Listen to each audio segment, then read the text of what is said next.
not giving myself a pass, but it means that I can do it. That's too bad habit you had. Like and subscribe right now, or this spider will crawl on your face when you're sleeping. My 600-Pound Life's viewers have watched the stars go from ordering half the menu at a fast food joint to following a strict weight loss plan guided by Houston-based surgeon Dr. Now on the road to a healthier, more independent life.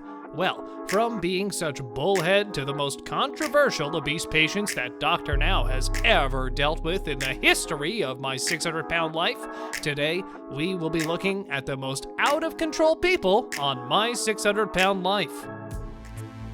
Shanae Murray Hopkins. When the star Shanae Murray appeared on the show, she was weighing 665 pounds at the time.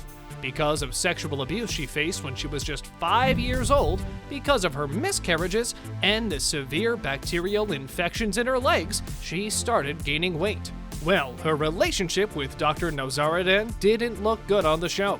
The viewers of the show witnessed that she stayed rude to him throughout the show, and on the other hand, Dr. Now's intentions were only to help her lose weight to get her on the right track of her life. But she decided to stop listening to Dr. Now's advice, and therefore, she ended up gaining even more weight. Not just that, as her husband, Freddie, was also caught red-handed while bringing and sneaking junk food such as pizza and burgers to the hospital for Shanae Murray in her room. So, when Dr. Now confronted the couple, they lied about it, to which Dr. Now suggested to her that she should quit the program if she isn't willing to continue it, as according to him, she isn't even trying to lose her weight. Well, after seeing her nonsense response, Dr. Now canceled her weight loss surgery because it was obvious from the very beginning of her journey that she was unwilling to stop overeating and her behavior was quite crazy and rigid. In fact, there was a scene where she kept insisting to Dr. Now that her weight loss is a part of the divine scheme, and she is submitting her weight loss plan to God's plan. So, if God wants her to go for gastric bypass surgery, it will happen. Well, you jump off a tall building and see if you're God to save you then. Penny Sager. Season 2 contestant who belongs to Maryland, Penny Sager is actually known as the most controversial and out-of-control cast member to date among all others who have ever gotten featured on TLC's famous life-changing show. Because from the very start of her episode, Penny, unlike others, had not made any sort of positive progress in a whole year of her risky weight loss journey. In fact, viewers say some scenes where Penny was shown consuming calorie-laden food just like fried wontons, when she was literally supposed to set goals for herself. The worst part about her story was that she knew about her condition, that she had been bedridden for the past 4 years, but still, Penny didn't seem serious about her health-related complications. Well, after some time, she made a little progress just after undergoing surgery by attempting to walk again with the assistance of physical therapists. Meeting certain expectations that you may have. Absolutely not. Will not. She created a scene when the dietitian advised Penny to eat egg whites instead of the whole egg.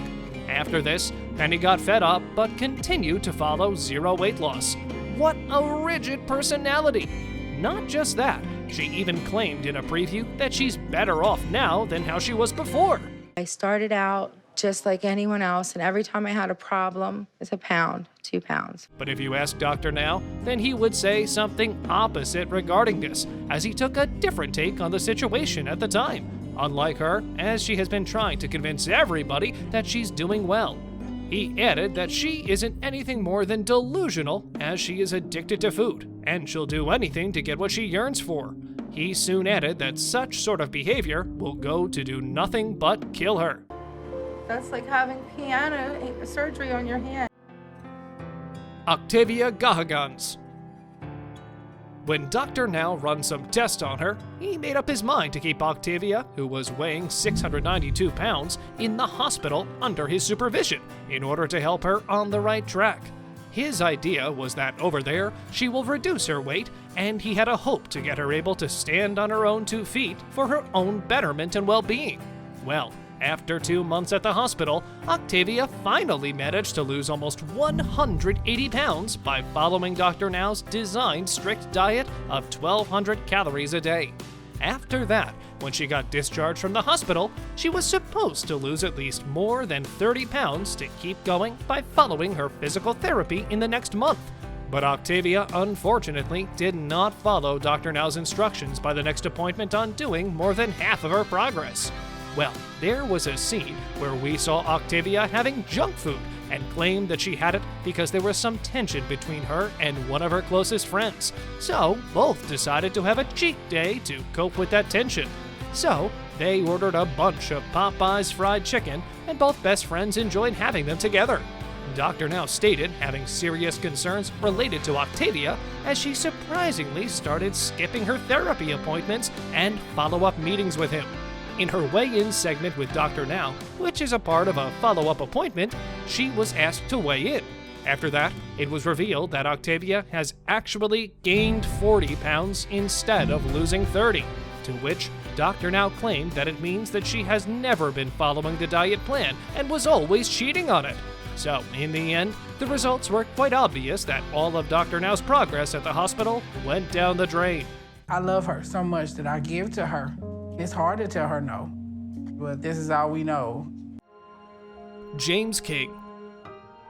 The most challenging contestant on My 600-Pound Life who appeared and stole the show with his rigidness was the one and only James King. If I say that King was one of the most out-of-control patients Dr. Now has ever worked with, then it would not be wrong, because people still remember him as the most controversial patient. James's daughter had even quit her school in order to take care of James King's health. Not only this, his father paid for his transportation to Dr. Now's office so he could transform his lifestyle, and even he had to refinance his house to let him move out easily.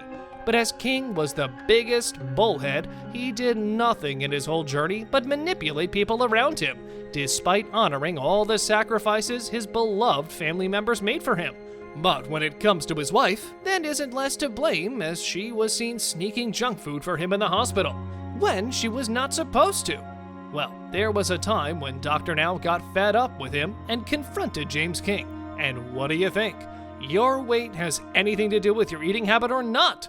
To which James replied, "No, I don't." This sort of reply really annoyed Dr. Now, so he counterattacked him by saying, "So what do you think your weight comes from? Thin air?"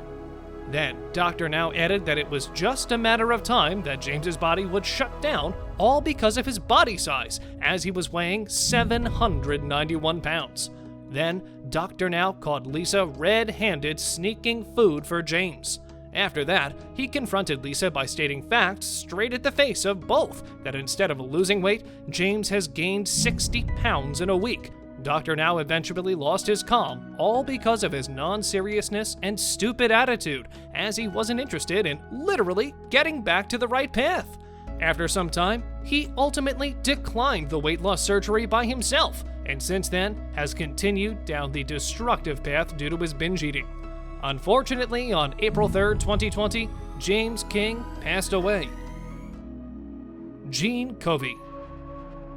Let's talk about this 39-year-old woman who lives in Texas and was first featured on Season 7, Episode 11 of My 600-Pound Life. By the way, when she met with Dr. Now for the first time, she was at the peak of her weight, weighing 702 pounds. When she began her year-long weight loss journey, she shared that the reason behind being this big is because of her terrible childhood experience. Actually, she shared that not only was she sexually abused at a very young age, she even went through the consequences of her parents' divorce, which made her quite depressed. Jean's mother, Barbara, confirmed that when she was just 5 years old, she began stealing snacks from her terrible grandmother to take revenge. Since then, she has been sneaking junk food in her room and was addicted to binge eating. By the way, on her way to Dr. Now's place, she asked her mother to stop for a rest. But let me add that she didn't ask for stretching her legs or lying in the back seat. Actually, she was just craving a soda.